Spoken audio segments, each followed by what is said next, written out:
Oi pessoal, bom dia, boa noite ou boa tarde.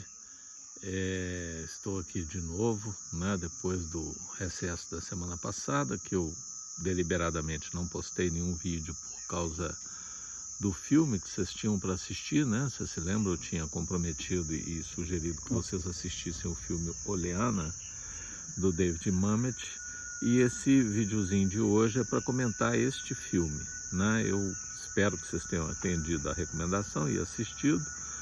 Se não o tiverem, eu vou fazer o comentário assim mesmo e gostaria que vocês tivessem a oportunidade de assisti-lo, que é um vídeo extremamente interessante, extremamente atual. É um filme baseado numa peça, conforme eu disse na postagem anterior, uma peça que foi montada em Nova York com diferentes situações e que, na verdade, procura traduzir a divergência de poder entre duas pessoas inscritas numa relação compulsória, no caso, uma relação entre professor e aluno, né? Conforme eu disse no vídeo anterior, essa versão já foi filmada ou encenada com um aluno negro, um professor branco, com uma professora mulher, um aluno homossexual, com uma aluna mulher, um professor como esse que nós vimos. O fundamental é sempre trabalhar a ideia de uma assimetria de poder, pessoas que estejam em posições políticas em que a relação de poder não seja idêntica. Por quê? Porque o objetivo do filme é particularmente denunciar a abusividade dos relacionamentos. Vocês verão que não é um filme unilateral, vocês perceberam que não é um filme unilateral, é um filme que tem diferentes leituras, né? Ele pode ser interpretado e visto em diferentes camadas, né? E por esse motivo é um filme de fato polissêmico, com vários sentidos. Eu já vi pessoas desenvolverem empatia com o professor, já vi pessoas desenvolverem empatia com a aluna, e na verdade isso pouco importa. O mais importante é ter em foco as questões que o filme levanta, né? E o filme, hoje, assisti-lo, talvez soe um pouco complicado, digamos assim, ou provocador, mas eu trabalho com esse filme tem pelo menos uns 20 anos, desde que ele foi disponibilizado em vídeo, né, em plataformas, antes mesmo do YouTube, né? Eu comprei a edição em DVD e sempre trabalhei com as pessoas. E por que eu digo que é um filme complicado? Porque ele, visto hoje, ele parece tão atual e ao mesmo tempo tão provocativo que ele não pode ser assistido impunemente. Mas, na verdade, na época, a intenção era um pouco maior, né? Por exemplo, o que tem ali em questão é uma abordagem do politicamente correto, né? Que era uma coisa muito forte no universo americano do início dos anos 90, que hoje já deu uma depurada, né? E eu não estou falando do estereótipo que a gente vê emanar aqui e ali nos discursos da extrema-direita, quer dizer, é uma crítica de frases e falas e palavras e comportamentos e pensamentos que são característicos da sociedade contemporânea. Eu sempre uso uma definição que nasceu lá nos Estados Unidos, nas redações motivadas pelo movimento feminista, né? Da ideia de que os homens não deveriam ser grafados dessa maneira como um ato de denúncia política. Então, em determinados estados, ao invés de falar marido, as feministas propunham que a palavra a ser usada era estuprador noturno legitimado pelo Estado. O que parece um claro exagero, né? Um marido é um marido, né? Mas, na verdade, o exagero do politicamente correto, ele tem por objetivo exatamente expor uma denúncia, né? Eu acho inimaginável que alguma mulher americana tenha eventualmente entrado na justiça com uma ação judicial para exigir judicialmente o direito de não manter relações sexuais com seus maridos. Mas, de fato, o que acontece? Havia pouquíssimos casos e exceções em que estados americanos, particularmente aqueles mais marcados pela religiosidade original, mantinham nas suas constituições ou nos seus julgados, né, no seu direito consuetudinário, julgamentos que diziam que a mulher era obrigada a acolher o marido, porque a Bíblia escreveu, né, que a mulher tem a obrigação de né, de manter relações com o marido e povoar a terra, né? Então houve momentos em que os maridos evocavam esse direito até para anular casamentos, dizendo que as esposas não tinham as contrapartidas sexuais que eles queriam, etc. O que é obviamente um exagero, né? Mas é esse exagero, não só desses maridos como da denúncia, que coloca o tema em questão, né?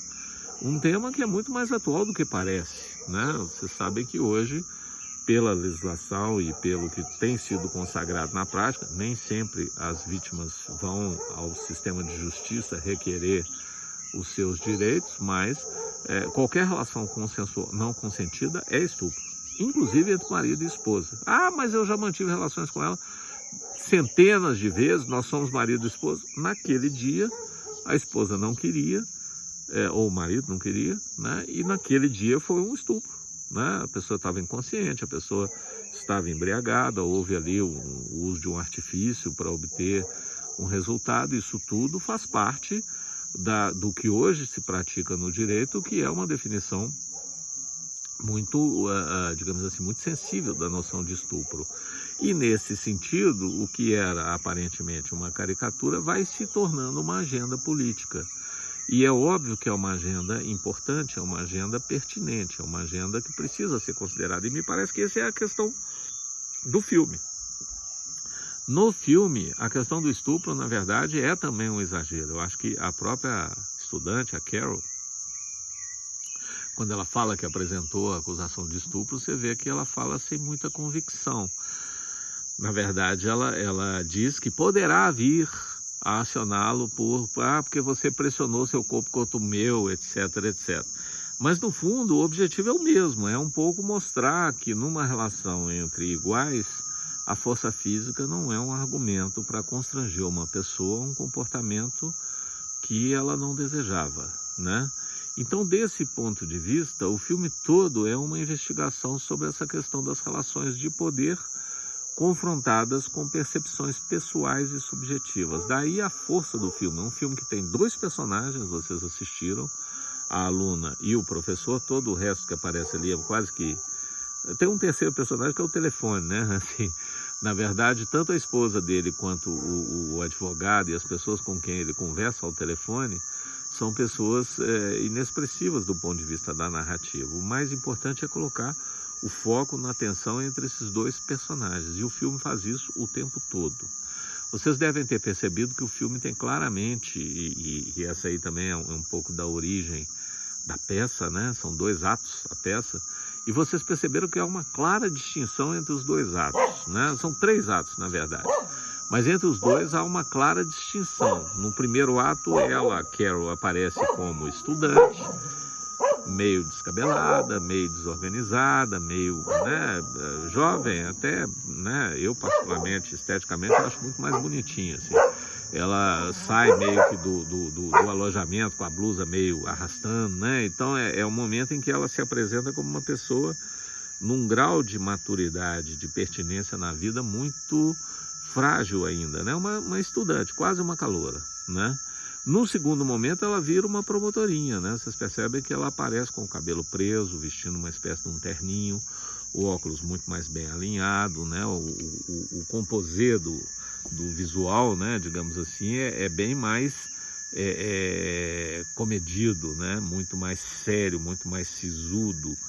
E eu, particularmente, esteticamente, achei que ela perdeu muito. Mas não é uma questão estética, não é uma questão da nossa apreciação pessoal, né? É a questão do que quer se apresentar. Então, no momento, ela está vulnerável. No primeiro ato, ela é uma estudante vulnerável, confusa, sem saber direito do que se trata. E ela consegue nos enredar nesse personagem, ela consegue nos colocar nessa posição de empatia com ela por esta fragilidade. Ao passo que no segundo ato ela é claramente uma algoz, né? Ela aparece como a algoz de um comportamento machista que precisa ser extirpado da universidade, né? Então, desse ponto de vista, a diferença é fundamental entre os atos, né? No terceiro ato, ao final, eles atingem uma certa simetria, uma simetria doentia, absolutamente paranoica, mas que é muito interessante no contexto daquilo que a gente vê no filme, né? O filme traduz um pouco toda essa movimentação entre os dois momentos distintos através também da cenografia, né? Não sei se vocês notaram que, assim como o professor, na primeira parte do filme, no primeiro ato, né? Ele é comedido, sempre barbeado, sempre muito bem composto. No segundo ato, ele aparece o tempo todo fumando, com a gravata desorganizada, muito frequentemente com a camisa meio desabotoada, com o cabelo desarrumado, a barba sem fazer. Então ele aparece como expressão do próprio desconforto, do próprio descontrole, né? E assim também o escritório dele, né? Que no começo vocês percebem que ele tem uma preocupação quase que de quem tem toque, né? Obsessiva, de ficar ajeitando as canetas, o risque-rabisque, as agendas, tem que estar tudo sempre na posição, o telefone ele tem que estar alinhado dentro da mesa. Os momentos em que ele adentra a sala do conselho é de uma deferência, né, muito grande, é um lugar onde ele entra com muita... Ele sempre bate, mesmo sabendo que não tem ninguém lá dentro, ele bate várias vezes antes de entrar e entra com muita cerimônia. Isso tudo na primeira parte, né? Na segunda, a gente vê que já há um trânsito mais amplo, tanto dele quanto da Carol, nesses espaços, né? Até a cena final, que é a cena, e aí sim, há uma citação de estupro, não no momento em que ela apresenta a possibilidade da denúncia, mas no momento em que eles finalmente se enfrentam, né? Aquela cena em que ele agarra ela pelo cabelo e a coloca deitada sobre a mesa é evidentemente uma citação de um estupro, né? Uma citação simbólica, embora estejam ambos vestidos e não era o objetivo do filme, nem possivelmente do professor, um estupro real, um estupro de conjunção carnal, mas do ponto de vista da violência física e da simbologia investida ali, o que ele faz? Ele agarra ela pelo cabelo, ele deita ela na sala de reuniões, na mesa de reuniões, e meio que assume uma posição de que o estupro ali aconteceria se fosse do desejo dele. É o momento em que ambos, tanto ela quanto ele, chegam ao mais baixo nível da sua relação, o momento em que a tensão entre eles fica enorme, né? A tensão política entre eles, né? Uma tensão sexual que existia no começo, né? A gente percebe que num primeiro momento do filme, tanto ele quanto ela, em algumas pequenas cenas, sinalizam essa tensão sexual, essa atração recíproca, né? Mas que no fundo é uma atração que eles vão vencendo pelas suas posições divergentes e antagônicas no sistema de poder da universidade. E desse ponto de vista, são personagens muito interessantes, muito bem trabalhados. Eles trazem uma narrativa muito interessante do que seja esse confronto e esse enfrentamento, né? Ao final e no terceiro ato eu vejo, claro que ninguém é obrigado a ver comigo ou como eu, né?